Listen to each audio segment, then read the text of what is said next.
어, 교회 다니는 사람이라면 아니면 뭐 교회 다니지 않는 사람이더라도 한 번쯤 들어본 문구가 있습니다. 그게 무엇이냐면 하나님은 여러분을 향한 놀라운 계획이 있으십니다. 갖고 계십니다.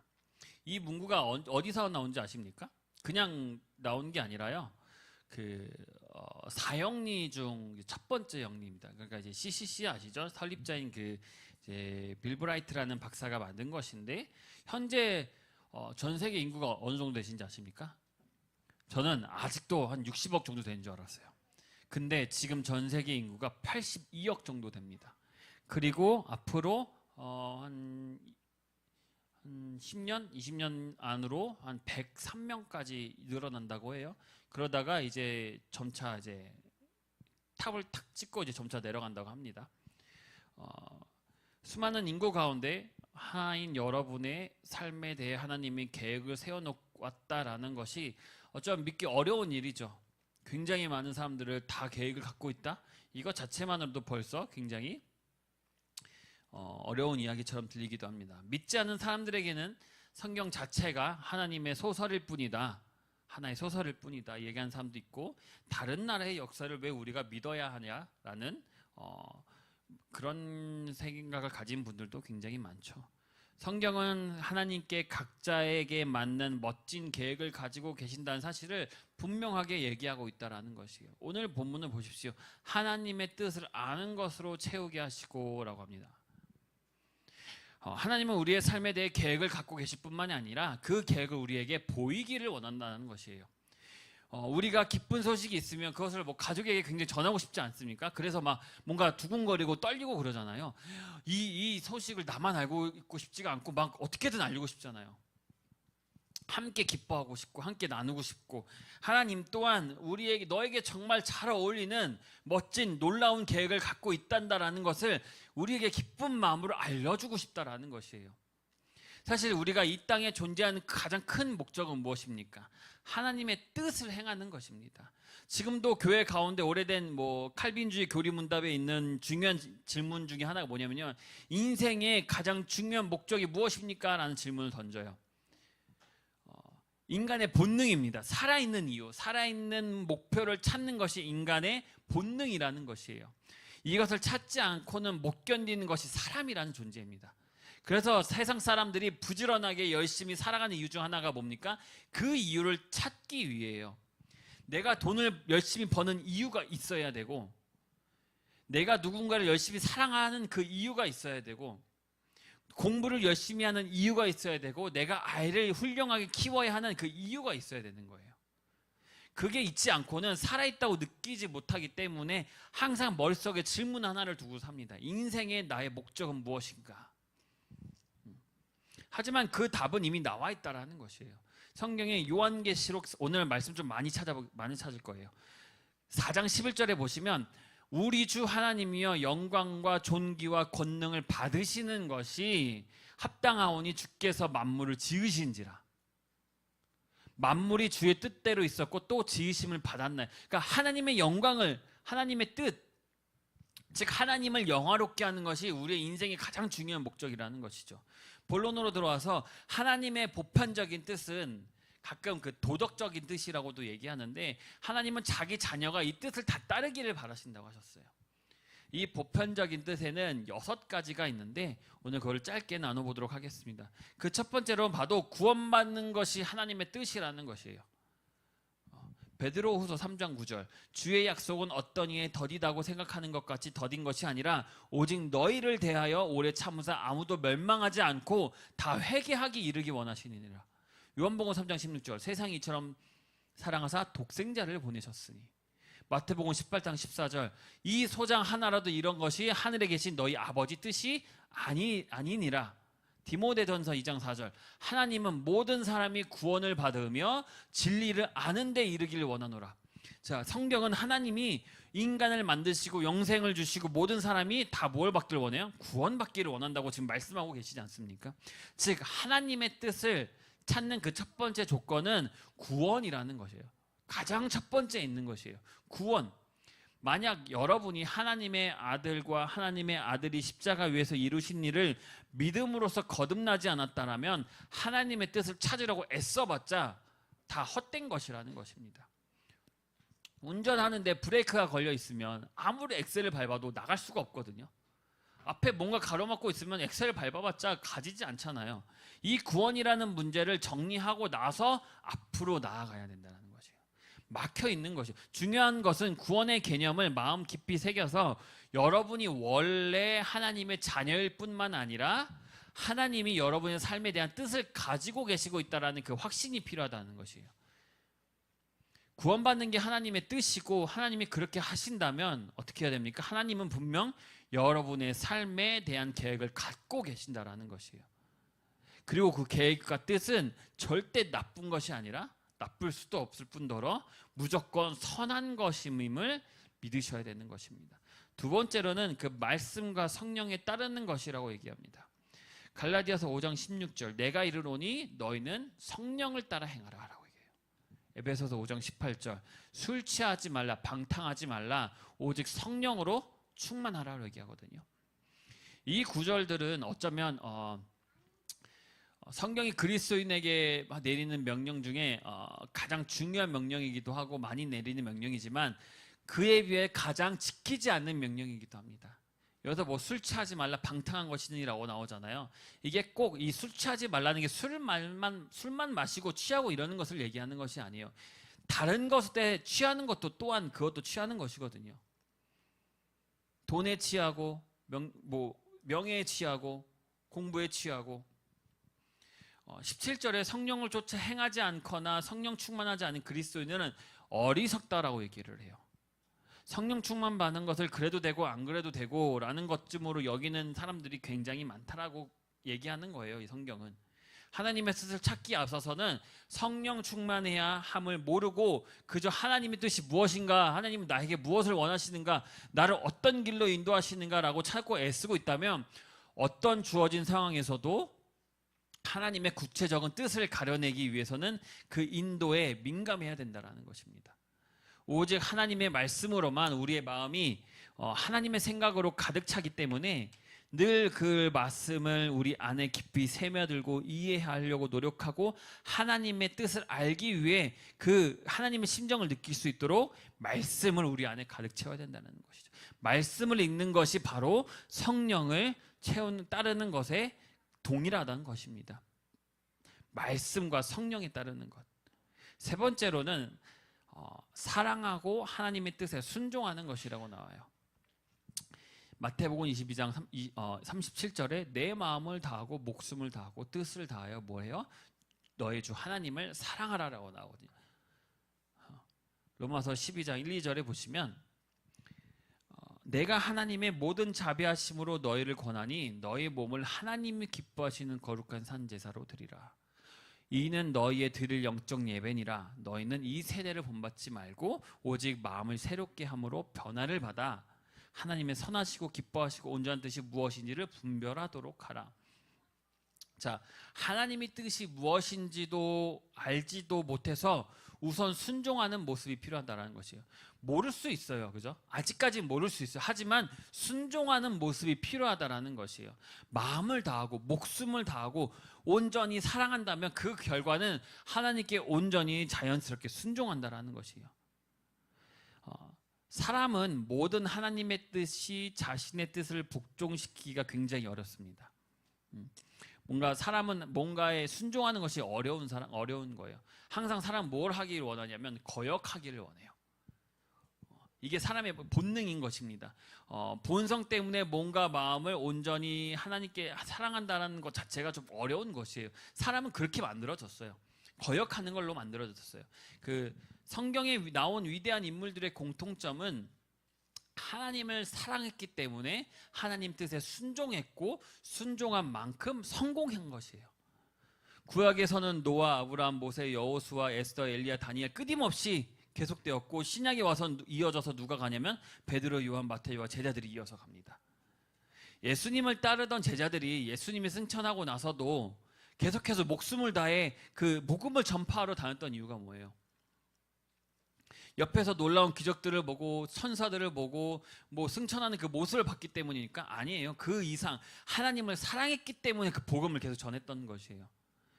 제자들에서 끝나는 줄 아십니까? 그게 어떻게 그것이 2000년을 이어서 지금 현재 교회 역사를 통해서도 이어지고 있잖아요. 무디, 피스, 고슬로, 웨슬리 등등 현재 지금 되게 유명한 목사님들, 열심히 하는 목사님들, 선교사님들 계속 이어지는 이유가 뭐예요? 그저 그냥 성경 말씀 하나 때문은 아니죠. 하나님을 사랑했기 때문이에요.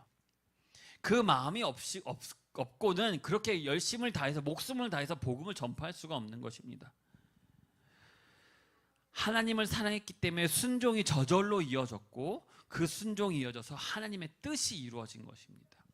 정말 하나님의 뜻을 알고 싶다면 그분의 뜻을 나타내기 전에 하나님께 순종하는 것이 우리에게는 필요하다는 것이에요. 하나님의 뜻이 선한 것이다라는 것을 아는 여러분은 분명 하나님의 뜻을 기쁘게 따를 수 있을 것입니다. 사랑의 하나님 아버지신 분이 짜놓은 그 계획을 절대로 걱정할 필요도 없고 그것에 대해서 내가 뭐 생각할 필요도 없고 여러분보다 여러분의 삶을 더 성공적으로 인도하실 분이라는 것을 확신할 수 있어야 되는 것입니다. 내가 나한테 맡긴 삶보다 하나님께 완전히 내 삶을 맡긴 그 삶이 더 완전하고 더 그것보다 더 좋은 거래는 없다라는 것이에요. 에베소서 3장 20절 우리는 온갖 구하는 것이나 생각하는 것에 더 넘치도록 주신다고 하셨거든요. 로마서 8 하나님은 어쩌면 여러분이 가고 싶은 길로 이끌지 않을 수도 있습니다. 내가 원하는 길이 아닐 수도 있죠. 하지만 결국에 하나님이 이끄시는 그 길이 언제나 더 좋은 길이라는 것이에요.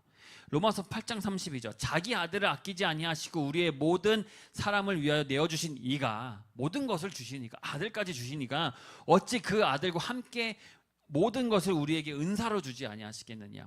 그러니까 하나님은 자기 독생자를 희생해서 여러분을 구원하신 분으로서 여러분이 제일 좋은 것으로 무엇인지 이 땅에서 그리고 하늘나라에서 늘 기억하고 계심을 믿으시길 바랍니다. 네 번째로는 성결한 삶을 사는 것입니다.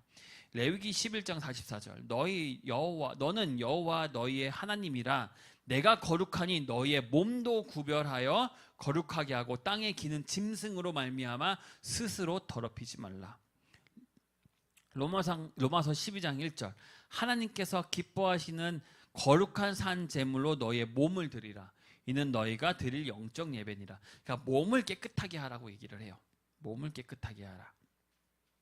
이게 말 그대로 몸이기도 하지만 속에 있는 것도 똑같은 것입니다. 영혼도 깨끗히 하라 그거예요.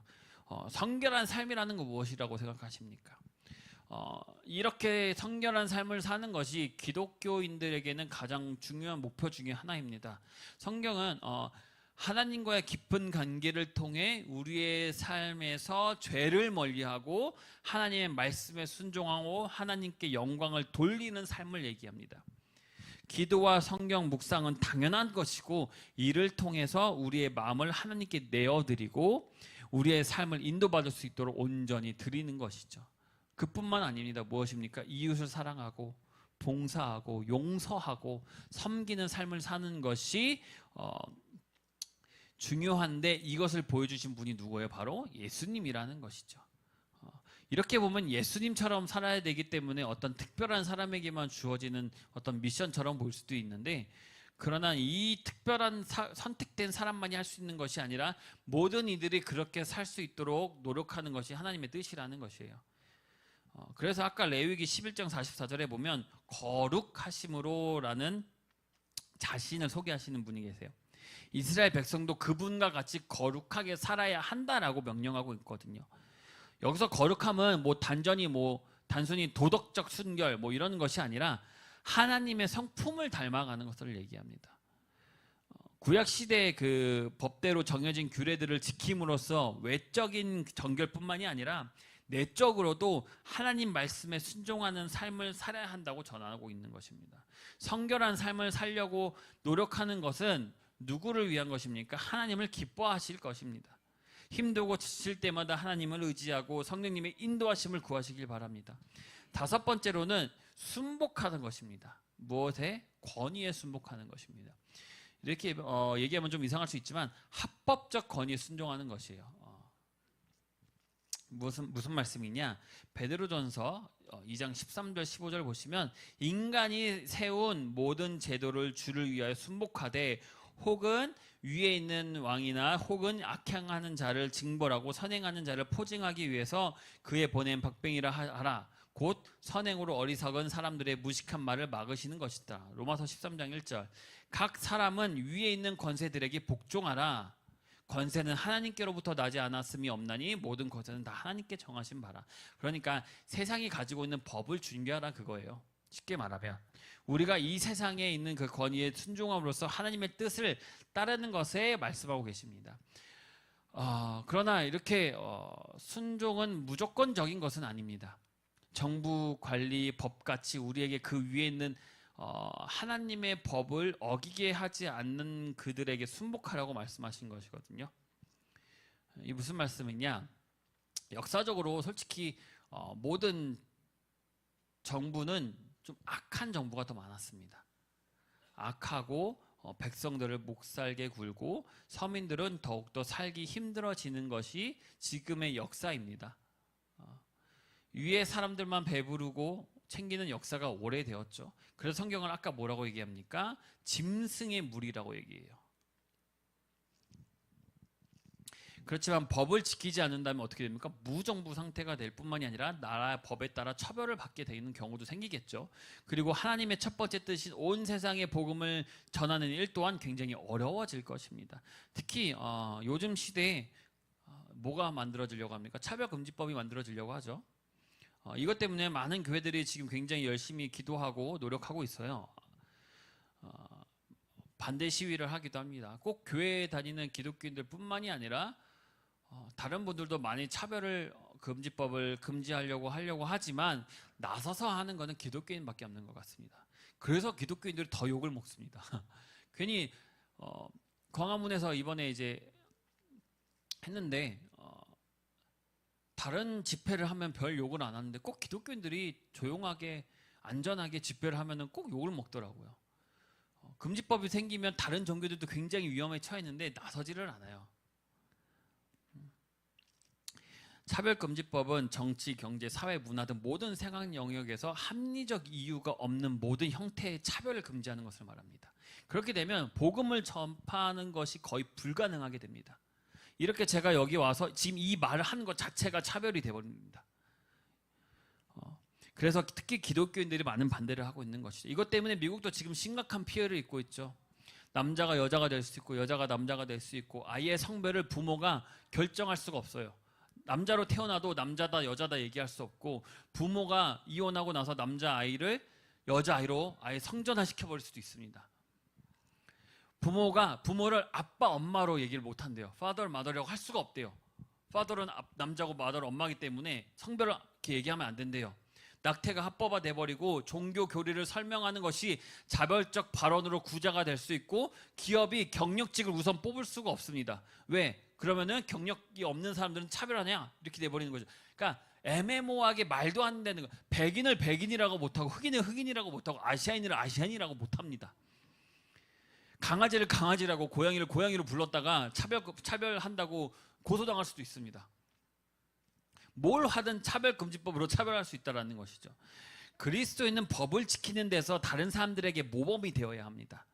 나라에 필요한 법들을 사람들에게 정말 도움이 되는 법들, 분명 그것들을 지키는 것이 중요합니다. 그러나 정부가 국민들이 동의하지 않는 법을 마음대로 통과시키면 우리는 그 법을 바꾸려고 하는 노력이 필요하다는 것이죠. 이것은 그리스도인들에게만 통하는 것이 아니에요. 분명히 나라 전체가 움직여야 되는 것입니다. 국민들이.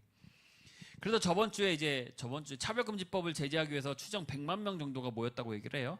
뭐 뉴스에서는 뭐 10만 명, 20만 명 얘기하는데 우리 기독교는 공문을 보내잖아요. 교회에서 몇 명이 가는지. 그렇기 때문에 대략 추정이 110만 명 정도라고 얘기를 해요. 그렇게 예배를 드렸죠. 순수하게 모인 예배이긴 합니다. 차별금지법들을. 그렇지만 이 예배가 약간 정치적으로 이용되지는 않을까라는 걱정을 하고는 있어요. 그렇게 이용되기도 하고 있는 것 같기도 하고. 하지만 그런 노력, 정치적으로 이용되지는 않기라는 마음이지만 그런 노력을 하는 한편 그 법 때문에 우리가 하나님의 법을 어기게 되지 않는 그러한 법을 따르는 것을 맞긴 한 것이죠. 또한 권위에 순종하는 것은 단순히 법을 따르자 이러는 것뿐만이 아니라 사회와 공동체를 사랑하고 섬기는 마음가짐을 가져야 하는 것을 의미합니다. 이것이 우리의 삶을 통해 하나님께 영광을 돌리는 방법 중에 하나예요. 어떤 사람 밑에서 일하는 것을 참을 수 없을 때 그래도 여러분은 그 사람에게 순종하고 아니면 하나님께 다른 자리를 구워달라고 하잖아요. 그죠? 일하다 보면은 따르고 싶지 않고 일하고 싶지 않은데 하나님께 얘기를 하잖아요. 사실 하나님의 영이 여러분에게 불만을 갖게 해서 여러분을 다른 곳으로 인도하게 하려고 하는 걸 수도 있습니다. 아니면 반대로 여러분의 마음이 들지 않은 상황에서도 순종함으로써 하나님을 증거하기를 바라는 것일 수도 있습니다. 그래서 베드로전서 3장 17절에 보는 선을 행함으로 고난을 받는 것이 하나님의 뜻일진데 악을 행함으로 고난 받는 것보다 나으니다라고 베드로가 얘기를 해요. 바울은 또 얘기합니다. 우리가 하나님의 뜻을 행할 뿐만이 아니라 자원함으로 얘기를 해요. 그리고 사람을 기쁘게 하기 위해서가 아니라 하나님을 기쁘게 하기 위해서는 하나님의 뜻을 행해야 한다라고 분명하게 얘기하고 있습니다. 그러니까 이 세상의 법을 따르는 것도 맞는 것이긴 하지만 하나님의 뜻을 위한 것이 더 중요하다라는 것이죠. 그렇다고 법을 어기라는 것이 아닙니다. 마지막으로는 감사하는 사람이 되는 것입니다. 하나님의 뜻을 찾는 조건, 감사하는 마음을 갖는 것. 데살로니가전서 5장 18절 범사에 감사하라 이는 그리스도 예수 안에 너희를 향하신 하나님의 뜻이. 하나님의 뜻이 뭐예요? 감사하는 것이 우리 하나님의 뜻이라고 얘기하고 있잖아요. 성경에 다른 것을 보면 뭐라고 얘기하냐면 더욱 기뻐하라, 감사함으로 기도하라, 감사하라, 감사하라. 하나님 말씀을 우리를 가르치고 계시거든요. 특히 데살로니가전서의 이 감사를 하나님과 뜻과 연결짓고 있다라는 것이에요. 사람은 원래 감사를 할 줄 모릅니다. 행동이 자기중심적이고 제멋대인 사람일수록 특히나 더 그런 사람들이 많습니다. 그래서 우리가 보통 흔한 일상생활 속에서도 감사하는 마음은 별로 없어요. 여러분 혹시 뭐 물건 사고 나서 감사합니다 하고 나옵니까? 그냥 받고 나오는 사람들이 더 많잖아요. 그냥 지켜만 봐도 그냥 계산하고 나간 사람들이 더 많잖아요. 그죠? 남보다 우월하다고 느끼고 인정받고 싶은 욕구만 있고 자신의 요구가 거부되면 부당하다고 생각하고 다른 사람의 감정에 공감 능력이 부족하고 비판적인 의견은 절대 받아들이지 않는 그런 사람들은 자기애가 강한 사람들 특히나 더 감사할 줄을 모르죠. 끊임없이 자기 연민에 빠져서 불평을 늘어놓는 사람을 보면 태어날 때부터 그렇게 태어났는지 모르겠지만도 아니면 평생 사는 그 습관이 그렇게 되는지 몰라도 절대로 감사하는 마음을 갖지 않습니다. 그러나 우리가 성령을 쫓아 행할 때는 감사하는 태도로 남을 대하게 되는 것이죠.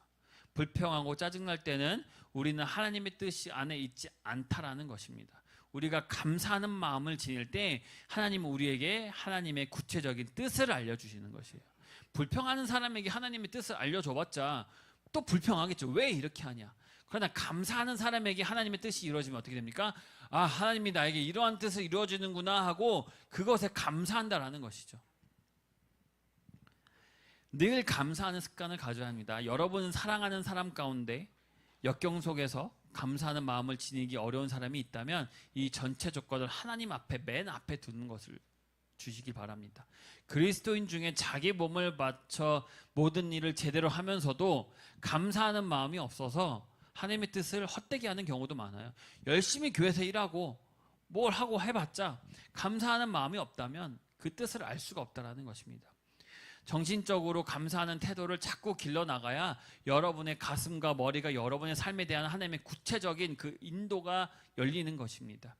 우리의 삶에 대한 하나님의 구체적인 뜻을 찾는 길은 언제나 우리가 알고 있는 하나님의 뜻을 따르는 데서부터 시작을 해요. 그러니까 순종하는 데서부터 시작한다는 것이에요.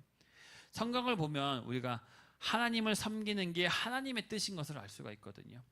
그러나 특별히 어떤 부분에서 섬기기를 원하는지를 우리가 모르는 경우가 더 많죠.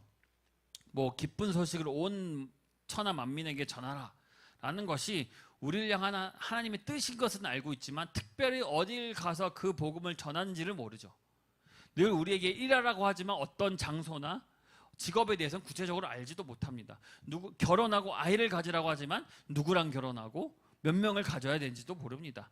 하나님은 우리가 하나님의 개별적인 뜻을 추구하는 것이 매일매일 말씀과 성령을 통해 하나님의 인도를 구하기 위해서 하나님께 가까이 다가가는 그런 경험이 되는 것입니다. 아담과 하와를 보시면요, 굉장히 구체적입니다. 동산에 살게 하셨죠. 생육하고 번성하고 땅을 채우라고 하셨죠. 그리고 두 사람에게 동산을 다스리라고 하셨죠. 또 과실은 무엇이든 먹되 선악과는 먹지 말라고 구체적으로 얘기를 하셨죠. 두 사람의 하나님의 뜻 안에서 대된 첫 걸음은 아이를 낳고 동산을 지키는 것이었습니다. 그 밖에 아담과 하와가 순종하는지를 시험하셨는데 그 시험에서 둘 다 떨어지긴 했죠. 두 사람에 대한 하나님의 뜻이 매우 구체적이었습니다. 노아도 보십시오. 타락한 세회에 살면서도 하나님께 은혜를 입어서 경건한 사람이 되었습니다. 하나님은 노아에게 정확하게 120년이라는 기간 동안 방주를 만들게 하셨고, 동물을 모은 일을 맡기셨고, 동물과 인간의 생명을 보존하는 일에 노아를 쓰셨습니다. 순종하는 삶을 사는 노아에게 매우 구체적이고 어떤 일을 해야 되는지 어마어마한 약속과 그 계획을 이루셨다라는 것이죠. 구약도 읽어보시면 아브라함, 이삭, 야곱, 모세, 여호수아 등등 수많은 사람들뿐만이 아니라 신약까지 이어져서 성경에 나온 인물들 또한 하나님의 뜻을 지닌 그 구체적인 그 성경을 보십시오. 특히 사도 바울은 하나님의 뜻에 따라 그리스도 예수의 사도로 부르심을 입은 사람이라고 구체적인 그 사역을 맡은 바울이라고 얘기가 나와요. 그래서 주님은 바울에 대해 뭐라고 설명하시냐면요, 나를 충성히 여겨 내게 직분을 맡기심이니라는 사람이라고 설명이 돼요. 하나님께 순종하고 늘 감사하는 마음과 성결하게 살기 위해 노력했던 인물들은 누구보다도 구체적으로 인도를 받고 있음을 알고 있다는 것입니다. 이렇게 말씀드리면 그 사람들은 성경 인물이잖아요. 성경 속 인물이라고만 생각하시면 안 됩니다. 나에게는 적용이 안 될 것 같지만 혹시 여러분 리엄 캐리라는 인물 아십니까? 그 사람은 구두수선 하시는 분이었어요. 그렇지만 구두수선에서 현대 선교의 문을 열게 하셨고, 구두수선공에서 법률학교로 들고 가게 하셨고, 정치계로 가게 하셨고, 결국 미국 권선무소의 내장에 유명한 그 서명한 사람으로 미국인으로 미국 헌법을 작성하는데 굉장히 그 중요한 인물이 되었습니다. 굉장히 구체적으로 탁탁탁탁탁 인도하셨던 분이에요. 제임스 메디슨 아시는지 모르겠지만 저번에 얘기했던 적이 있는데, 머리가 좋다는 것을 부모가 알아서 목회 공부를 한다라는 것에 별로 놀라지도 않았고 오히려 이단의 영향을 받게 하지 않기 위해서 프리스턴이라는 대학으로 보냅니다.